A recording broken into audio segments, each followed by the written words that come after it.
नमस्कार, विशेष में आपका स्वागत है। मैं हूं आपके साथ अमृता चौरसिया। हम आपको अतीत के कुछ वाक़े सुनाते हैं। बात 1952 की है, जब ग्रेट ब्रिटेन में हवा इतनी जहरीली हो गई थी कि हफ्ते भर में 4,500 लोगों की जान चली गई। देखते ही देखते मरने वालों की तादाद 12,000 को पार कर गई थी। दुनिया सख्ती में आ गई। ब्रिटेन सचेत हुआ, कोशिशें हुई और इन दिनों हवा थोड़ी ठीक है। बीजिंग में एक बीच हवा इतनी खराब हो गई कि सांस लेना दम घोटने के बराबर हो गया। दुनिया में ऐसे बहुत तेरे उदाहरण हैं, लेकिन आज हम बात करेंगे भारत की, असल में देश की राजधानी दिल्ली की। 17 साल की सबसे जहरीली हवा के बीच हम इन दिनों जी रहे हैं। आलम यह है कि लोग घर से बाहर निकलने में डरने लगे हैं। हर आदमी की जुबान पर इन दिनों प्रदूषण की चर्चा है। इन दिनों PM 2.5 और PM 10 जैसे शब्द लोगों की रोजमर्रा की बातचीत में इस्तेमाल हो रहे हैं। क्यों है ये खतरा, क्या है वजह और कब तक हवा रहेगी दमघोटू? इन तमाम मुद्दों पर आज हम बात करेंगे। क्या हम 1952 के ब्रिटेन वाले हालात में तो नहीं पहुंच रहे? सवाल कई हैं, तो शुरू करते हैं आज का विशेष।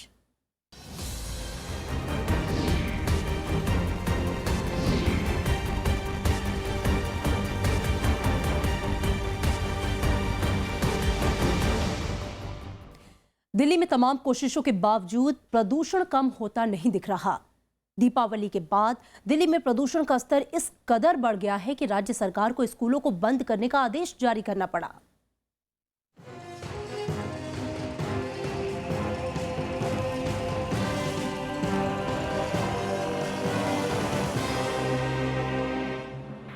नवंबर के पहले हफ्ते में राष्ट्रीय राजधानी दिल्ली में पिछले 17 साल के दौरान इतनी खतरनाक धुंध कभी नहीं देखी गई।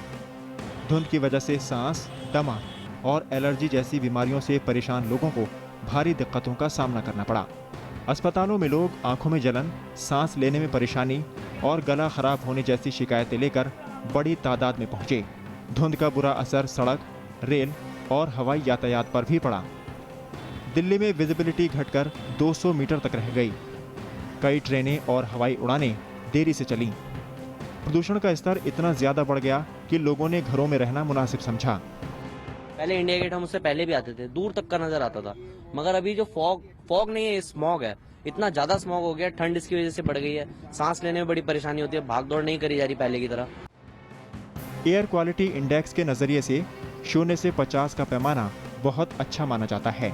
51 से 100 पॉइंट तक भी प्रदूषण स्वास्थ्य के लिए हानिकारक नहीं होता। लेकिन दिल्ली में कई जगह एयर क्वालिटी इंडेक्स 999 के खतरनाक स्तर पर दर्ज किया गया। दिल्ली में हवा में प्रदूषण फैलाने वाले कणों यानी PM 2.5 का औसत 355 और PM 10 का औसत 482 माइक्रोग्राम प्रति घन मीटर तक दर्ज किया गया। कई इलाकों में PM 10 का स्तर 1711 माइक्रोग्राम प्रति घन मीटर दर्ज हुआ। ये सुरक्षित सीमा से करीब 17 गुना ज्यादा है। It's only the pollution after Diwali. Before Diwali, I was running very good, and my stamina is getting very lower, and I'm so fed up with this. हालात बिगड़ते देख मुख्यमंत्री अरविंद केजरीवाल ने दिल्ली को गैस चैम्बर बताया और केंद्र से दखल की मांग की। केंद्र सरकार को कहना पड़ा कि प्रदूषण से दिल्ली में इमरजेंसी जैसे हालात हैं। दिल्ली सरकार ने राज्य के 1600 से ज्यादा स्कूलों में छुट्टी का ऐलान किया। दिल्ली में जहरीले स्मॉग का असर खेलों पर भी पड़ा। राजधानी के कर्नैल सिंह स्टेडियम में त्रिपुरा और हैदराबाद के बीच होने वाला रणजी मैच 2 दिन तक नहीं हो पाया। हमें इस चीज का बड़ा दुख है कि हमने बड़ी शानदार तरीके से तैयारियां की हुई थी और इन बारों में कुछ कहा भी नहीं जा सकता कि अगर कोई ऐसा फॉग हो गया ये तो ऊपर से कोई हमारा तो कोई इसमें लेना देना नहीं था। लेकिन ये बड़े दुख की बात है कि मैच नहीं हो रहे या हम होस्ट कर रहे थे उनको, अब पूरी तरह 2 दिन से कोई एक बॉल भी नहीं फेंकी अभी तक। ये बड़े दुख की बात है। प्रदूषण की वजहों को लेकर खूब राजनीति हुई। लोग दिवाली पर हुई आतिशबाजी को अचानक बढ़ी इस धुंध और प्रदूषण की वजह मान रहे हैं। दिल्ली सरकार ने आसपास के राज्यों में फसल काटने के बाद खेतों में बची पुआल जलाने की प्रथा को इसकी वजह माना। केंद्र सरकार ने कहा कि दिल्ली में वायु प्रदूषण की खराब स्थिति के लिए कोई एक विशेष कारण जिम्मेदार नहीं है। दिवाली के बाद बहुत ज्यादा पोल्यूशन हुआ है दिल्ली के अंदर और केजरीवाल गवर्नमेंट और अदर गवर्नमेंट्स आपस में लड़ रही हैं कि यहाँ भी क्या कहते हैं हरियाणा एंड पंजाब से क्या कहते हैं पोल्यूशन आ रहा है, बट फिर भी गवर्नमेंट बहुत लेट उठी है इसके लिए एक्शन लेने के लिए। हालांकि सोमवार को धुंध कुछ कम हुई, लेकिन प्रदूषण के स्तर में कोई खास कमी नहीं आई है। इस बीच प्रदूषण का मामला एक बार फिर सुप्रीम कोर्ट में पहुंच गया है। सुप्रीम कोर्ट में दायर याचिका में कहा गया है कि दिल्ली के हालात बेहद खराब हैं। सुप्रीम कोर्ट के आदेश पर गठित एनवायरमेंट पॉल्यूशन कंट्रोल अथॉरिटी यानी EPCA ने कोर्ट में माना है कि दिल्ली के हालात बेहद खराब हैं। सुप्रीम कोर्ट प्रदूषण कम करने को लेकर पहले ही दिशा निर्देश जारी कर चुका है। हालांकि अब तक इस बारे में प्रभावी कदम नहीं उठाए गए हैं। ज़िया मुर्तज़ा, राज्यसभा टीवी। दिल्ली में इन दिनों सांस लेना दूभर होता जा रहा है। सांस लेते ही दम घुटने लगता है। आलम यह है कि लोग घर से निकलने से परहेज करने लगे हैं। बदतर हालात को देखते हुए सरकार की भी नींद उड़ गई है। आनन फानन में कई फौरी फैसले लिए जा रहे हैं। आइए देखते हैं क्या है दिल्ली में प्रदूषण का आलम और सरकार ने इससे निपटने के लिए क्या कदम उठाए हैं।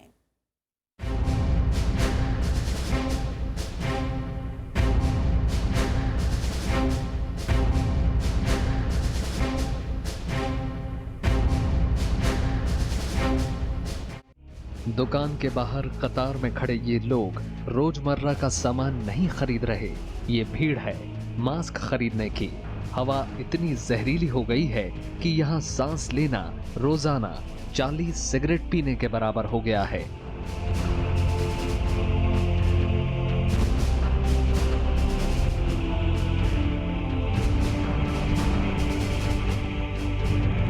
ताजा रिसर्च के मुताबिक इस वक्त दिल्ली की हवा में PM 2.5 जिस मात्रा में है वो फेफड़े को खराब करने के लिए सिगरेट से भी ज्यादा खतरनाक स्तर पर पहुंच गया है। दम घोंटू माहौल में जब हर सांस के साथ फेफड़े में जहर उतरने लगे तो मास्क ही एकमात्र सहारा है। दिल्ली के खान मार्केट में इन दिनों मास्क के लिए मारामारी है। जितनी मांग है उस मुताबिक आपूर्ति नहीं हो रही। कई जगहों पर मास्क आउट ऑफ स्टॉक हो गया है। लोग सचेत हैं और मास्क के सहारे खुद को बचाए रखने की कोशिश में हैं। मास्क पहन के लोग अपना पोल्यूशन को रुकवा रहे हैं। और देखिए मास्क 2000 रुपए का, लोगों को अपना हेल्थ की इशू नहीं होगी इससे। और ये जो यूपी और पंजाब में धान वो जो वेस्ट है वो जलाया गया है, उससे बहुत बड़ा फर्क पड़ा है। पोल्यूशन इतना हो चुका है, we are very careful about the अपनी सेहत के हिसाब से, पोल्यूशन के हिसाब से अपने आप को सेव करना चाहते हैं। बच्चे और खास तौर पे जो बुजुर्ग लोग हैं उनको बड़ा ध्यान रखना पड़ रहा है और ये बहुत जरूरी भी है जिस हाथ में पोल्यूशन बढ़ रहा है। हालात की गंभीरता को देखते हुए CISF ने फैसला किया है कि वो राजधानी में तैनात 7000 जवानों को मास्क मुहैया कराएगी। दिवाली के बाद से दिल्ली में हालात लगातार गंभीर होते गए। रविवार को धुआं भरा धुंध इतना तगड़ा था कि लोग चारों तरफ खांसते रहे और बाहर निकलने से बचते रहे। शुरू में रिपोर्ट ये आई कि पड़ोसी राज्यों के खेतों में आग लगने से दिल्ली की हवा खराब हुई है, लेकिन पर्यावरण मंत्री अनिल माधव दवे ने कहा कि दिल्ली की जहरीली हवा में पड़ोसी राज्यों का योगदान महज 20% है, यानी ज्यादातर प्रदूषण दिल्ली में ही पैदा हुआ। इसके बाद दिल्ली के मुख्यमंत्री अरविंद केजरीवाल और अनिल माधव दवे ने आपातकालीन बैठक की और इसके बाद दिल्ली सरकार ने फौरी कदम उठाने का ऐलान किया। अगले 5 दिन के अंदर दिल्ली में हर किस्म की कंस्ट्रक्शन और डिमोलिशन बंद की जा रही है। दूसरा, दिल्ली की सड़कों पे कल से पानी का छिड़काव बड़े स्तर पे किया जाएगा ताकि मिट्टी सेटल हो सके। तीसरा, DG सेट्स दिल्ली में जो हैं उनको 10 दिन के लिए बंद किया जा रहा है, लेकिन कुछ DG सेट्स एसेंशियल यूटिलिटीज के लिए इस्तेमाल होते हैं। कुछ अस्पतालों में, मोबाइल टावर्स पे, वो इससे बाहर होंगे। दिल्ली सरकार ने दूषित हवा को देखते हुए रविवार को कई कड़े कदम उठाने का फैसला किया। फैसले के मुताबिक दिल्ली में सभी स्कूलों को 3 दिनों के लिए बंद कर दिया गया। 5 दिनों के लिए सभी निर्माण कार्यों को बंद कर दिया गया। डीजल जनरेटरों पर 10 दिनों के लिए पाबंदी लगा दी गई। हालांकि इससे अस्पतालों को मुक्त रखा गया है। जिन अनाधिकृत कॉलोनियों में जनरेटर का इस्तेमाल होता है, सरकार ने वहां बिजली सप्लाई का भरोसा दिया। कोयला से चलने वाले बदरपुर पावर प्लांट को 10 दिनों के लिए बंद कर दिया गया। 10 नवंबर से सड़कों को वैक्यूम क्लीनर से साफ करने का ऐलान किया और कहा कि कि सोमवार से सड़कों पर पानी का छिड़काव भी किया जाएगा। दिल्ली सरकार का पर्यावरण मंत्रालय पत्तियों में लगी आग को मॉनिटर करने के लिए मोबाइल ऐप जारी करेगा। सरकार ने कहा कि अगर मुमकिन हो तो घर में बैठे ही काम करें। सरकार ने ये भी कहा कि जरूरत पड़ने पर ऑड इवन स्कीम फिर से लागू हो सकती है। हालत ये है कि अस्थमा के मरीजों की तादाद बढ़ती जा रही है। चाहे वो एस्मा है, ब्रोंकाइटिस है, कुछ भी है, तो वो अपना ट्रीटमेंट पूरा लें। अर्ली मॉर्निंग, लेट इवनिंग घर से बाहर ना निकलें तो बेटर है। अगर कोई प्रॉब्लम होती है तो अपने डॉक्टर के पास जाके जल्दी इलाज लें। इस साल बहुत लोग ऐसे आए हैं जिनको कभी एस्मा नहीं रहा था और उनको सीवियर एस्मा अटैक पहली बार ही हो रहे हैं। दिल्ली में हवा की धीमी गति, नमी, कम तापमान के चलते धुंध छटने का नाम नहीं ले रहा। जानकार मानते हैं कि जब तक तेज हवा नहीं चलती या फिर बारिश नहीं होती तब तक दिल्ली की जहरीली हवा छटेगी नहीं। इस बीच मौसम विभाग का कहना है कि बुधवार से हालात सामान्य हो सकते हैं। Bureau report, Rajya Sabha TV. Delhi में प्रदूषण की वजह से होने वाली बीमारियां बढ़ रही हैं और हर साल हजारों लोग प्रदूषण की वजह से जान गंवा देते हैं। सरकार की तमाम कोशिशों के बावजूद वो राष्ट्रीय राजधानी क्षेत्र में प्रदूषण पर लगाम लगा पाने में नाकाम रही है। हाल ही में विश्व स्वास्थ्य संगठन ने दुनिया के कई शहरों में एक सर्वे किया और पाया कि दिल्ली इसमें सबसे ज्यादा प्रदूषित शहर है। जांच में पाया गया कि दिल्ली की हवा में प्रदूषण फैलाने वाले कणों यानी PM 2.5 की तादाद 153 माइक्रोग्राम प्रति क्यूबिक मीटर है। सामान्य तौर पर हवा में PM 2.5 की मात्रा 20 माइक्रोग्राम प्रति क्यूबिक मीटर से ज्यादा नहीं होनी चाहिए। दिल्ली में नवंबर के पहले हफ्ते में हालात और भी ज्यादा खराब हैं। कई इलाकों में PM 2.5 का औसत 350 के पार है। जो हो रहा है उसका कारण ये है कि ये जो सारा धुआं है जो पराली जलाए जाने से आ रही है, जो लॉन्ग टर्म सोर्सेज से आ रही हैं, जो गाजीपुर और भलसवा और ओखला से हैं, जो 2 व्हीलर्स और 4 व्हीलर्स का जो धुआं है, प्लस आपके दिवाली के पटाखों का जो धुआं है, वो सारा मिलकर दिल्ली की हवा में स्थित हो चुका है और वो वहाँ से एस्केप नहीं कर पा रहा, डिस्पर्स नहीं हो पा रहा। मुंबई, बेंगलुरु और चेन्नई जैसे दूसरे महानगर भी वायु प्रदूषण की समस्या से जूझ रहे हैं, लेकिन दिल्ली में हालात ज्यादा खराब हैं। दुनिया के 1600 शहरों में सर्वे के बाद विश्व स्वास्थ्य संगठन ने 2014 में दिल्ली को दुनिया का सबसे प्रदूषित शहर बताया था। 2015 में दुनिया के सबसे प्रदूषित शहरों में 13 भारत में थे। दिल्ली एक बार फिर दुनिया का सबसे प्रदूषित शहर माना गया। हालांकि इस साल दिल्ली की रैंकिंग में सुधार आया है, लेकिन फिर भी दिल्ली दुनिया के 10 सबसे प्रदूषित शहरों में बना हुआ है।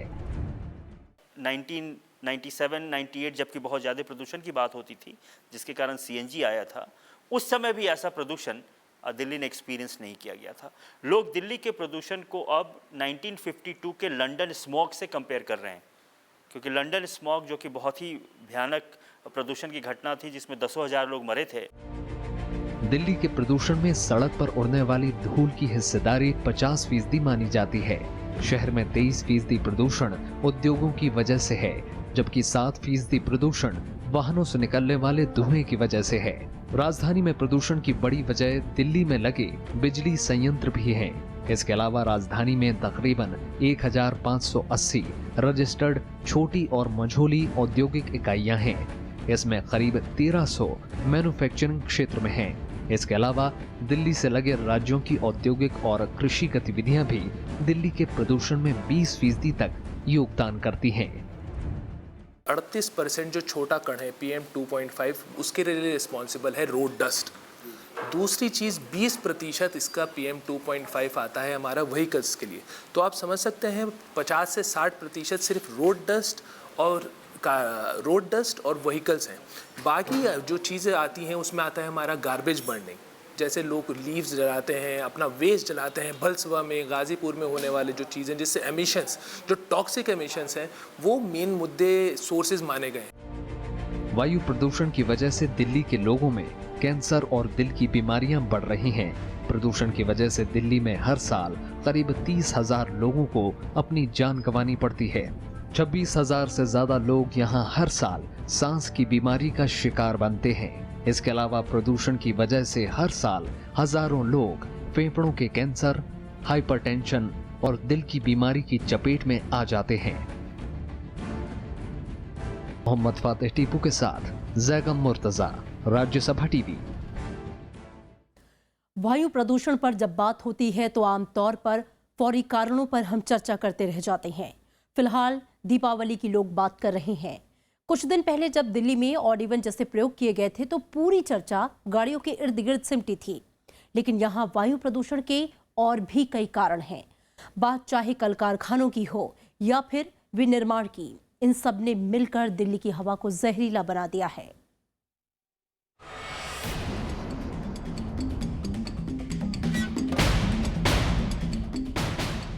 सड़कों पर दौड़ती ये बेशुमार गाड़ियां दिल्ली की हकीकत है। इस शहर में रोजाना 1400 गाड़ियों का पंजीकरण होता है। अगर गाड़ियों की तादाद पर नजर दौड़ाएं तो ये स्विट्जरलैंड, हांगकांग, फिनलैंड, डेनमार्क और सिंगापुर जैसे विकसित मुल्कों की आबादी से भी ज्यादा है। सिर्फ दिल्ली में ही 84 लाख से ज्यादा गाड़ियां दौड़ती हैं। रोजाना पड़ोस के राज्यों से आने वाली गाड़ियों को इसमें मिला दें तो संख्या 1 करोड़ से भी ज्यादा हो जाती है। मोटे आंकड़ों के मुताबिक दिल्ली में रोजाना करीब 50,000 ट्रक बाहर से आते हैं। जाहिर है इन गाड़ियों से निकलने वाला धुआं सिर्फ सड़कों पर फैलकर नहीं रह जाता, बल्कि वो हमारे फेफड़ों में उतर जाता है। राष्ट्रीय हरित प्राधिकरण यानी एनजीटी ने गाड़ियों के चलते प्रदूषित होती हवा को रोकने के लिए बीते दिनों कई कड़े फैसले सुनाए, लेकिन वो सही तरीके से लागू नहीं हो पाए। पिछले साल दिसंबर 2015 में सुप्रीम कोर्ट ने क्लियरली जो है सरकारों को और म्युनिसिपल बॉडीज को डायरेक्शंस दिए थे कि कैसे हम डस्ट को मिटिगेट करें, कैसे हम वेस्ट बर्निंग को अवॉइड करें और उसको बैन करें, लेकिन उस पर कोई भी कारगर कदम नहीं उठाया गया। तो अगर हम देखते हैं कि दिल्ली में जो प्रदूषण के मुख्य कारण हैं उनको जब तक, उन स्रोतों को जब तक हम कुछ नहीं करेंगे तो हर साल स्थिति ऐसी होगी। और कम से कम 3 महीने, अभी हम अक्टूबर की बात कर रहे हैं, नवंबर दिसंबर में जब विंटर और बढ़ेगा, सर्द और बढ़ेगी, तो शायद सिचुएशन जो है और वर्स होने वाला है। दिल्ली में वायु प्रदूषण के खतरनाक स्तर को देखते हुए कोर्ट ने कई आदेश दिए। पिछले साल राष्ट्रीय हरित प्राधिकरण ने यह फैसला सुनाया था कि दिल्ली में 10 साल पुरानी डीजल गाड़ियां नहीं चलेंगी। इस सिलसिले में दिल्ली और पड़ोसी राज्यों के पर्यावरण मंत्रियों के साथ केंद्र सरकार ने बैठक भी की, लेकिन ट्रांसपोर्ट एसोसिएशन के लोगों ने इसे चुनौती दे दी। आज तक इन पुरानी डीजल गाड़ियों पर पाबंदी का फैसला पूरी तरह लागू नहीं हो पाया है। 1998 में सुप्रीम कोर्ट ने अहम फैसले में भूरेलाल समिति की सिफारिशों को तुरंत लागू करने का आदेश दिया था। भूरेलाल समिति की सिफारिशों में भी कहा गया था कि 15 साल पुराने व्यावसायिक वाहनों को दिल्ली की सड़कों पर चलने से बैन कर दिया जाए। इस आदेश के लागू होने के बाद दिल्ली में प्रदूषण का स्तर कम हुआ था, लेकिन इसके बाद पुरानी गाड़ियों को लेकर कोई सख्त फैसला जमीन पर लागू नहीं हो पाया। सबसे बड़ी चीज़ है दिल्ली में इस टाइम जो पब्लिक ट्रांसपोर्ट की हालत है वो बहुत बुरी है। करीबन 55 लाख लोग अब भी लोग जो हैं दिल्ली में वो बस से सफ़र करते हैं। 30 लाख लोग वो हमारे पास वो हैं जो मेट्रो पे अभी निर्भर हैं, और बसेस की संख्या दिन ब दिन घटती जा रही है। अभी हमारे पास 4,000 के करीब बसेस हैं, और वर्ल्ड बैंक का स्टैटिस्टिक्स बताते हैं कि अगर किसी भी दिल्ली जैसी स्थिति कैपिटल के लिए, जहाँ की पॉपुलेशन 4 मिलियन 40 लाख से ज़्यादा है, वहाँ कम से कम 60 बसेस पर लाख पॉपुलेशन होने चाहिए। हालांकि दिल्ली में पेट्रोल के मुकाबले डीजल गाड़ियों की संख्या बहुत कम है। 84 लाख में से महज 6.5 लाख गाड़ियों में ही डीजल इंजन है, लेकिन शहर में बिकने वाले डीजल का 35% हिस्सा इन्हीं गाड़ियों में खपत होता है। दिल्ली में इस वक्त 5,38,098 निजी डीजल गाड़ी और 86,546 व्यावसायिक डीजल गाड़ियां हैं।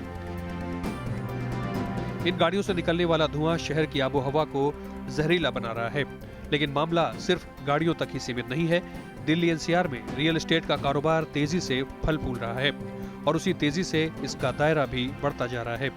दिल्ली के आसपास चारों तरफ ऊंची ऊंची इमारतों का बनना लगातार जारी है, लेकिन इस दौरान बड़ी मात्रा में उड़ने वाली धूल और गर्द ने हवा को जहरीला बना दिया है।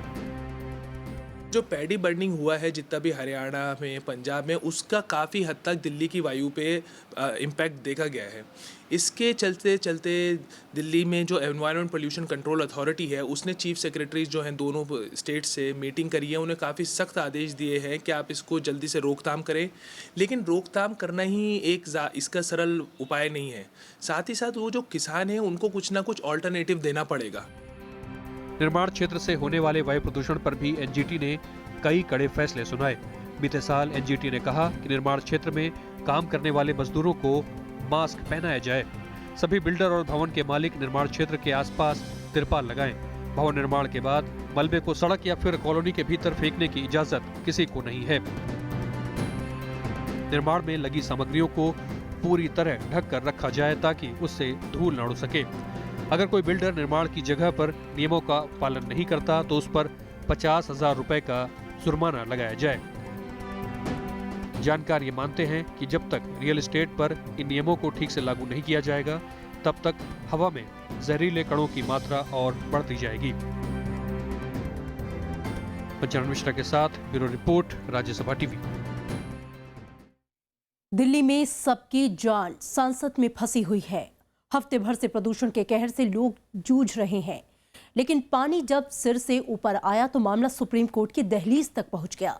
मंगलवार को पूरे मामले पर सुप्रीम कोर्ट में सुनवाई है और इस बीच राष्ट्रीय हरित प्राधिकरण ने भी दिल्ली के प्रदूषण स्तर पर सरकार को फटकार लगाई है।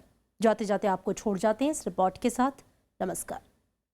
नासा की इमेजेस भी दिखाई है हमारे को, उसके अंदर पूरे पंजाब में ऐसा लगता है पूरा पंजाब जैसे चल रहा है और हरियाणा के अंदर भी पहुंच जाता है। और पूरे एरिया के अंदर हवा तेज़ ना चलने की वजह से, हवा बहुत स्लो है तो पूरा का पूरा पोल्यूशन सेटल हो गया एक तरह से। उसकी वजह से उनका कहना है कि कोई ना जो जोग्राफिकल कंडीशन थोड़ी भी चेंज होती है, थोड़ी हवा चलती है तो ये ठीक होगा। जैसे क्रॉप बर्निंग का पोल्यूशन है वो 3-4 दिन में दिल्ली पहुंच जाता है, 2 दिन में दिल्ली पहुंच जाता है, तो वो बढ़ रहा है, घट नहीं रहा। इसरो से प्राप्त चित्र बता रहे हैं कि उसमें पड़ोसी राज्यों की भूमिका कितनी है। जो कुछ कहीं से पलारी जलने के बाद धुआं आ रहा है उसमें पंजाब 1 नंबर पर है, हरियाणा, उत्तर प्रदेश और राजस्थान ये सब जो हैं ये कम है। लेकिन इन सब का कुल योगदान 20% है। 80% दिल्ली के अंदर का कचरा है, दिल्ली के अंदर की समस्याएं हैं जिसको दिल्ली को ही एड्रेस करना पड़ेगा। उसके लिए अन्य राज्यों को जवाबदार ठहराना, यही तो समस्या है। देखिए, दिल्ली की जो हालात ख़राब हुए हैं उसकी मुख्य वजह ही यही है कि दिल्ली सरकार और केंद्र सरकार और दिल्ली सरकार और कॉरपोरेशन और दिल्ली सरकार और आसपास की सरकारें सब एक दूसरे के खिलाफ में बयान दे रही हैं और एक दूसरे के खिलाफ बोल रही हैं। दुख की बात यह है कि सबको जब मिलकर के काम करना चाहिए तो मिलकर काम करने की जगह सब एक दूसरे पे आरोप प्रत्यारोप कर रहे हैं। दिल्ली में बढ़ते प्रदूषण पर सरकारों के बीच हफ्ते भर से टालम टोल का ये रवैया देखा जा रहा है।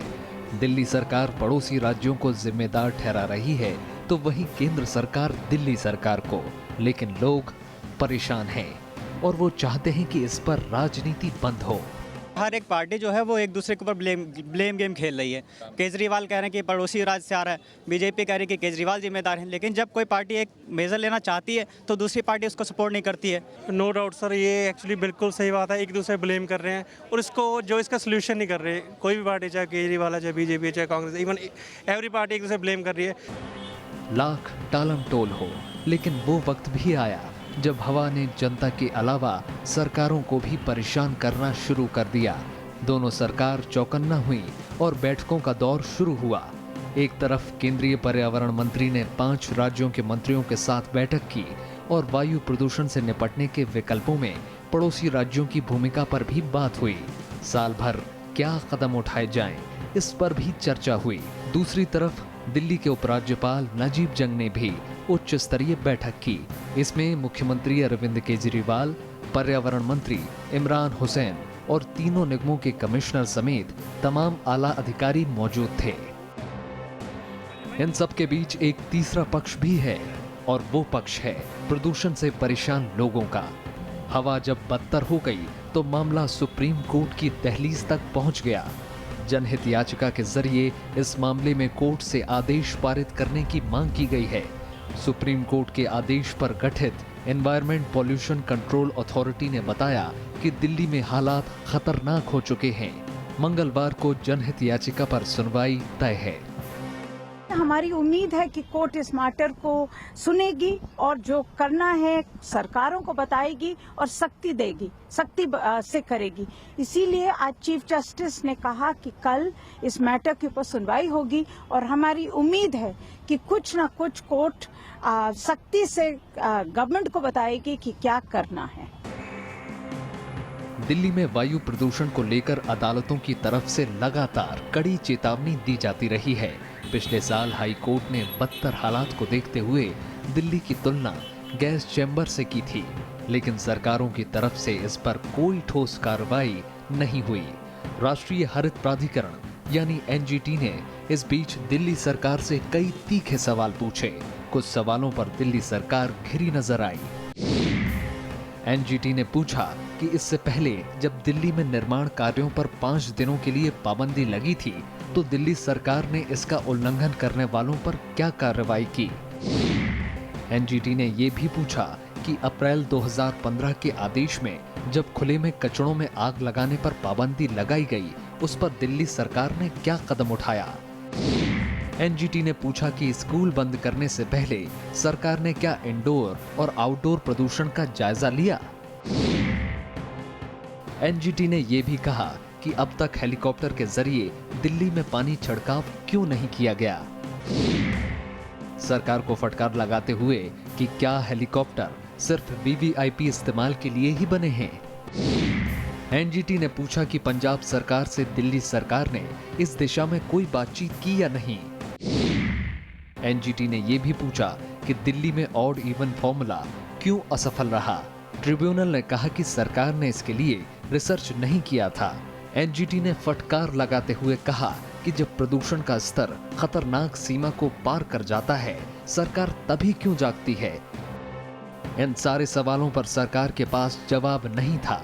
एनजीटी ने पड़ोसी राज्यों के चलते बढ़ रहे प्रदूषण पर भी सरकार से कई सवाल पूछे।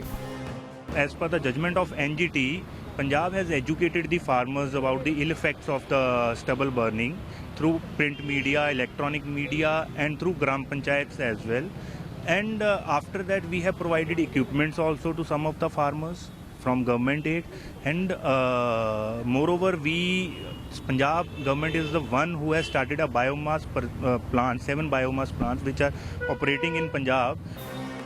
असल में एनजीटी के कई फैसलों पर आज तक ढंग से विचार नहीं किया गया।